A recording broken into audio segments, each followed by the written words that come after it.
The last game we played was not at the party, but it was shortly after, and it's The Witcher adventure board game. Yeah, it's designed by Ignacy Trzewiczek. Artist was Grafit Studios. I'm assuming that's who made the game, and Damien Mammoliti.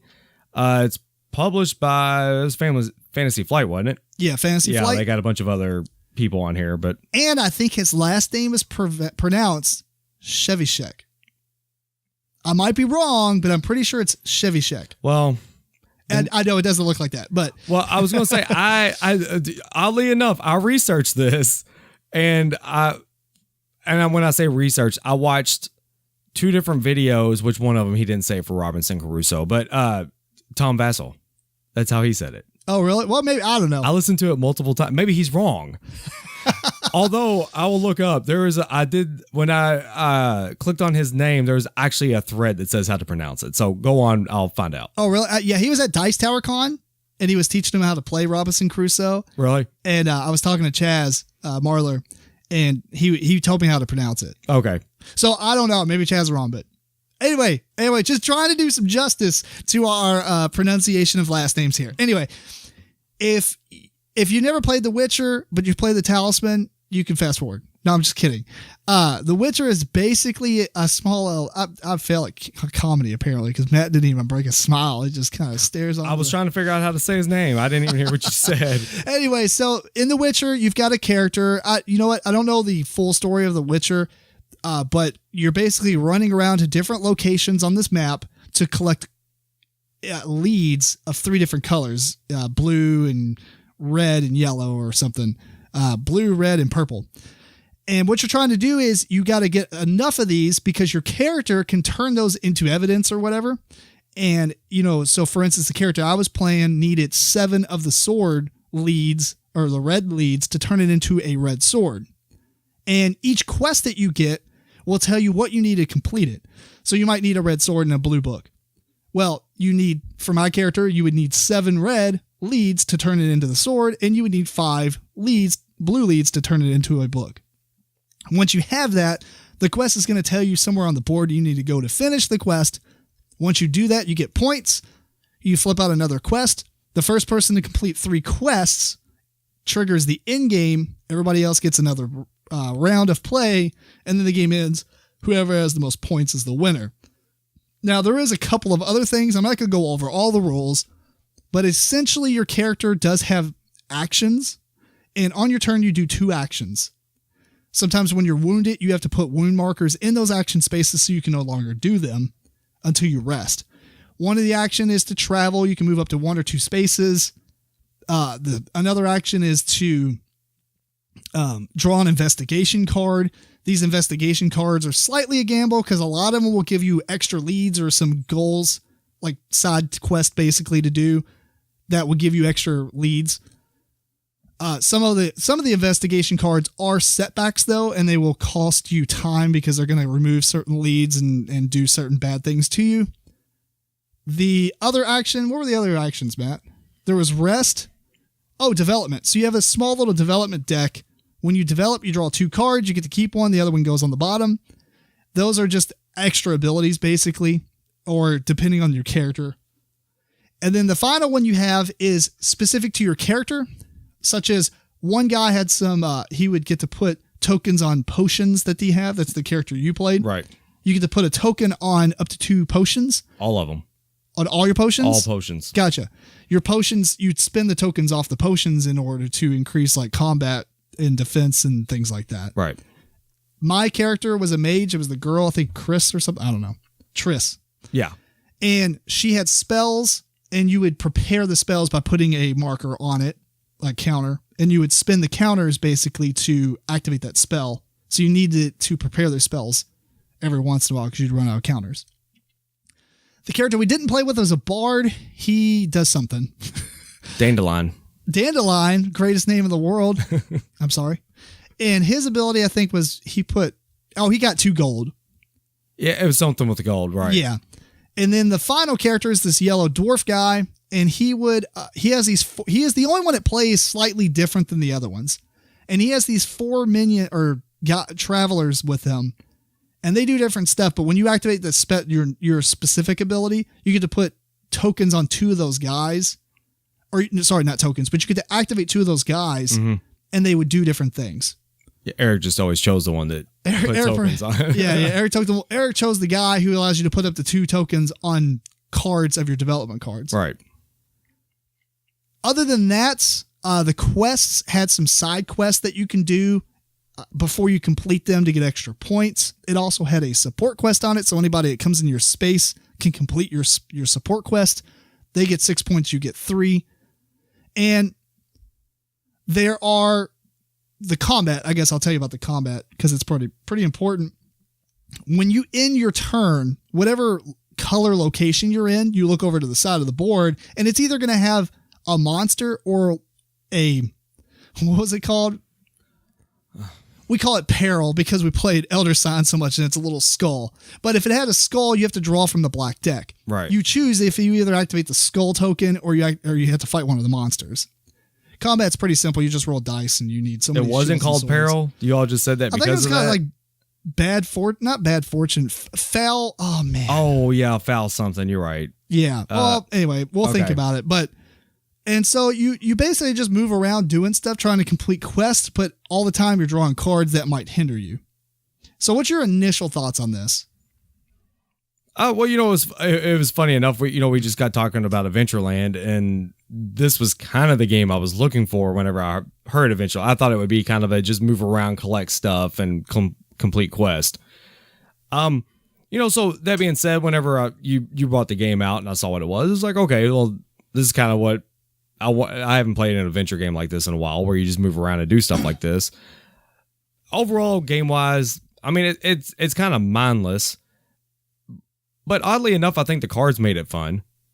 Reading all the cards, because we did choose to read all the fluff and all that stuff. So I had a lot of enjoyment out of reading the cards and seeing what would happen and, this and that.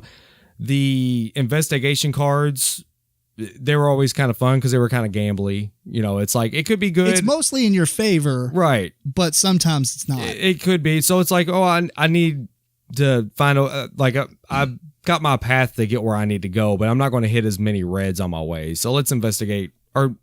Yeah, that's right. You could investigate anything, right?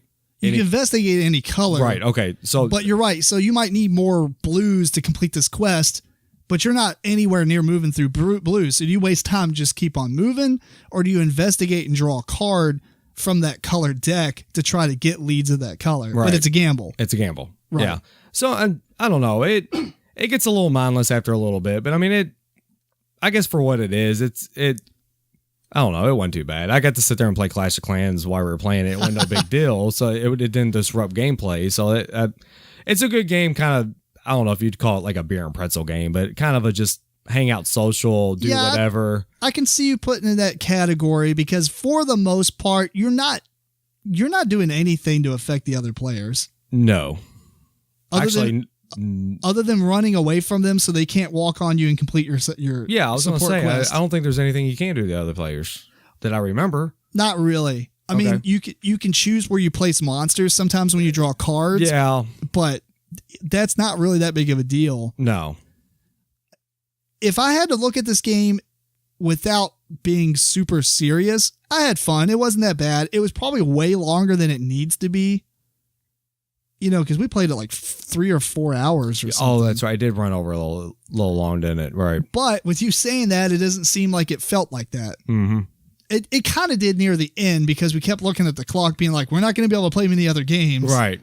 But that's not the game's fault. That's just us wanting to play other things as well. Right. That night. So overall, I think that I've played Talisman in the past, and Talisman is a very similar game because you're literally moving around, drawing cards. Some of the cards are good. Some of them are really bad. There wasn't that many cards in this game that I felt were like, are you serious? Right. Most of them, it's like, okay, I gambled and I didn't pay out. It didn't pay out. Even the black peril, skull, bad fortune, whatever they're called. Right. Even those cards were kind of like, some of them were like, nothing happens. Right. So everything was a little bit of a gamble. It wasn't super detrimental other than the other couple that I found. The combat I felt was kind of lackluster in a way. it was a cool system, an idea, but it was almost like combat was extremely detrimental. Right. Except for later when you could just murder everything you come across. Mm-hmm. And then you only cared to kill the things that gave you experience. Right. Or, quest points. So the combat, it's kind of neat because you roll dice and you need so many swords and so many shields. And if you, on the creature, it's, if you fail or succeed on either one, this happens for either one. Right. So you can kill it, but still take damage, or you might be able to not kill it and defend against it, but then failing against, you know what I'm saying? So, right. Pretty interesting. Now, I will say, we're just going to get into it, Matt. You know what? Before we do that, the completing 3 quest things, no. We've talked about this. Yeah, I mean, I kind of disagree with you. You think so? Not wholeheartedly. Well, like I said, if it's perfectly balanced, and I don't know that the game is or not, but if it seems like if it had a good, perfect balance to it, meaning that if it's worth 8 points and this is worth 16 points, and theoretically you would think it would take half as much actions to get the same, half amount as much as the other card, meaning you could try and race if you wanted to try and do that. But even then you could try and race and someone could have 2 cards at 2 16s be done and beat you. What you're saying, the quest without the side quest and things like that you can do, the main quest of that card is between 8 and 16 points. Mm-hmm. I think it's in 4s. It's like 8. Well, there's an 8, 10, 12, 14, 16. I think it was just 8, 12, and 16. That's all I saw. Maybe it is that. Either way, it's a gap between 8 and 16 for sure. Right. Here's the reason I disagree, and it's because of this. What you need to complete the quest, if you need a sword and a book, it doesn't mean that you need the same amount of leads that I do. And that's why I didn't like it, because I needed 7 reds to make a red quest item. I needed 5 blues to make a blue quest item. What did you need? Because my guy was war, it took 3 reds, I think the 5 blues, and 7 of the blacks. All right, or purple. So you needed 5, 6, 7, 8 leads to finish that quest where I needed 12. You know what I'm saying? Right. So it depends on what character gets that quest. But I mean, I guess I'm only saying the balance because they force you to take certain quests. So I'm just trusting that. Oh, I see what you're saying. Yeah, because you have to draw from the red deck where I'm drawing from the blue deck. Right. And also that same balance with the board. But like I said, I'm not a mathematician. That's fair. I didn't break this game down to see if it was. I was just saying if it is, then that's where it's not a big deal to me. That's right. And the bar draws from the purple. Right. I guess the problem is the yellow guy. The yellow guy. We're going to take the elephant in the room is the yellow character, the dwarf. Yeah. All right. So this guy literally is incredibly, I can't see how it's balanced. I don't get it. He's so frustrating that I don't really care to play with him any to even get to the point where I feel like, okay, he's balanced. Right. Did you feel like that too? Well, when we talked about this and you putting the word safe on him, I guess the difference was, so say like my character, I roll dice.